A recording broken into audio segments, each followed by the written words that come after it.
Hey everyone, sorry again for the abrupt cut, but this is going to be part 2 of a 3-part video, and I hope you'll learn something new, and hopefully you'll enjoy it. Also, let me reiterate again that this channel is called Slightly Too Technical. Again, I keep calling it something else because I'm a fool, so, just enjoy it. I'll see you when we continue on the next abrupt cut. Right now. We're going to move on now. We're going to go into learning a little bit about the Agile methodology. As you can see, there is a bit of problems with this one. So a bunch of smart people decided to create another one. A very long time ago, actually, so it's not that new, but it's going to be very important. This is the Agile Manifesto, essentially. It consists of both these tenets and these principles. So in my opinion, I think the tenets are important, and this is the only principle that matters to me. I think everything else is basically self-explanatory, and you could probably figure it out without actually reading any of this once you start developing software. But you're free to, read it and increase your knowledge, if you will. But honestly, the only things that I believe matter are these four, and this one piece here. So let's get into that. These are the 4 tenets that I was talking about. Individuals and interactions over processes and tools. As you saw in the Waterfall method, it was process driven, which means that you didn't care about really people's input. You just cared about following the process. You just cared about having the requirements to design, the development, and then having it tested. And then after all that is done, the product is given to the product owner, whoever it is that commissioned it, and if they don't like it, well, you're going to have to start over again. Now, this isn't very feasible and it's not very reflective of the real world, but don't worry, I'm going to get into that a little later. Working software over comprehensive documentation. Remember, in the Waterfall method, we had various points where documentation was really important, specifically these two. In design, there is documentation too, but this is more for just for actual development. The 2 document-heavy parts of it are the requirement specification and system design. While Agile Manifesto says that that should not be the primary thing, and that we shouldn't spend too much time on that. It's good to have documentation, but it's not the end-all, be-all. So after that, it comes the next one. The next one here is the customer collaboration over contract negotiation. As you saw in Waterfall, the contract negotiation part is just the requirement specs.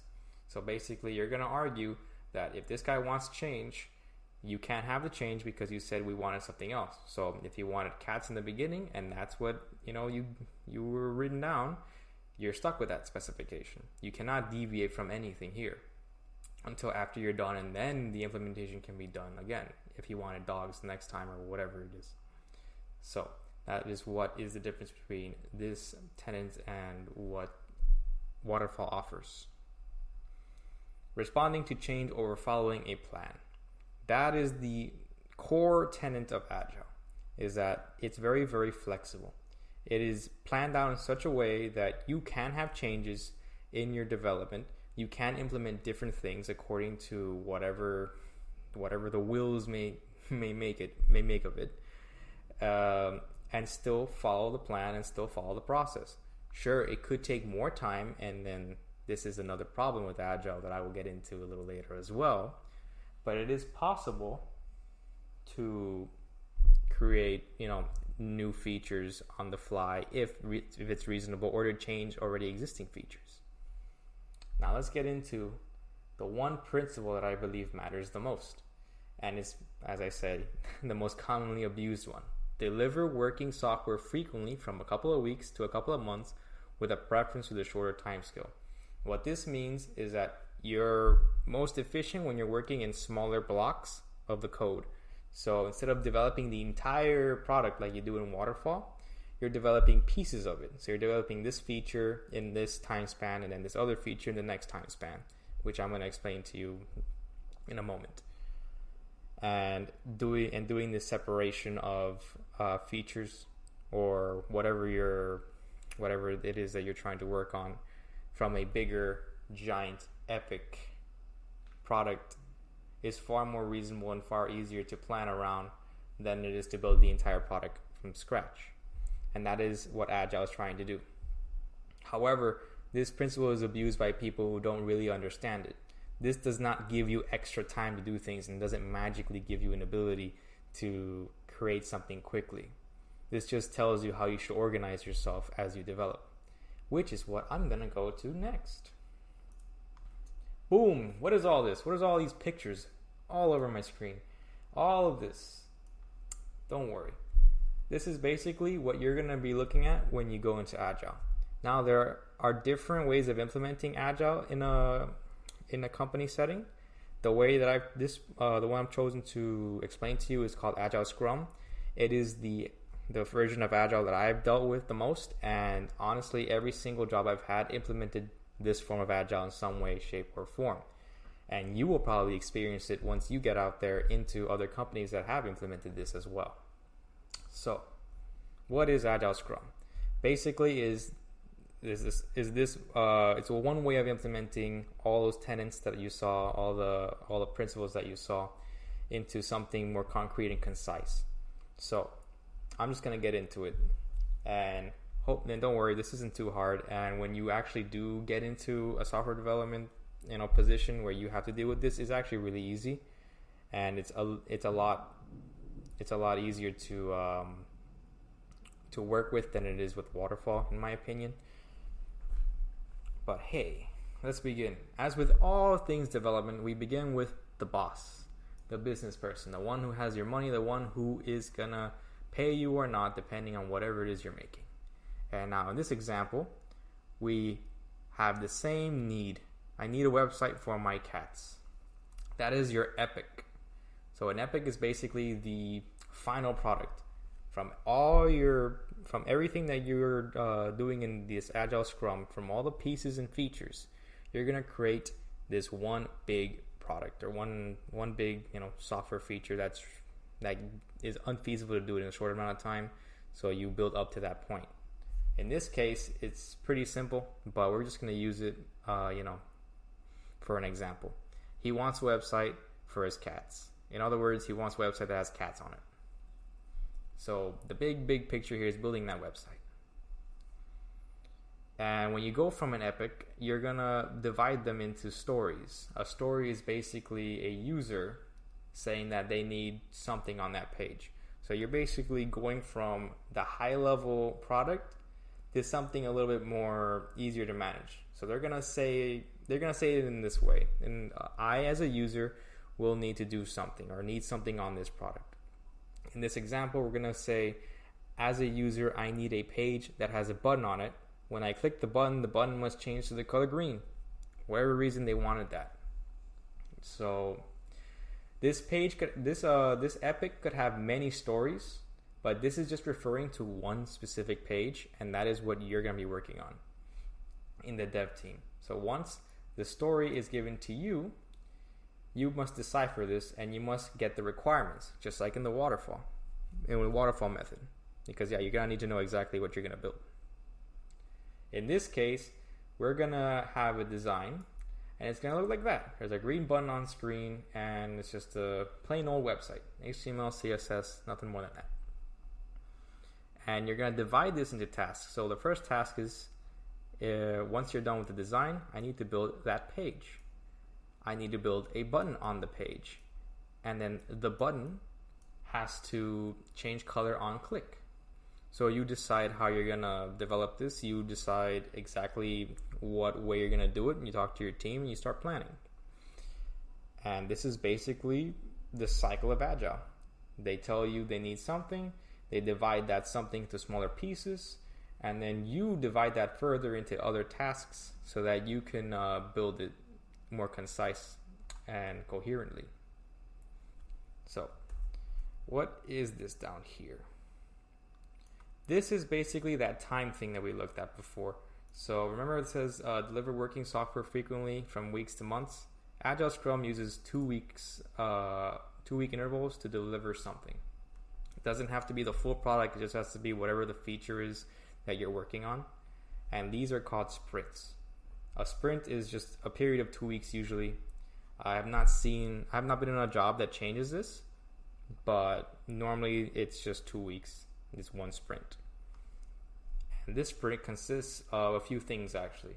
So you and your dev team are gonna plan out stuff. This sprint planning takes into consideration everything here, and you're gonna plan out exactly what it is you're gonna build during these 2 weeks.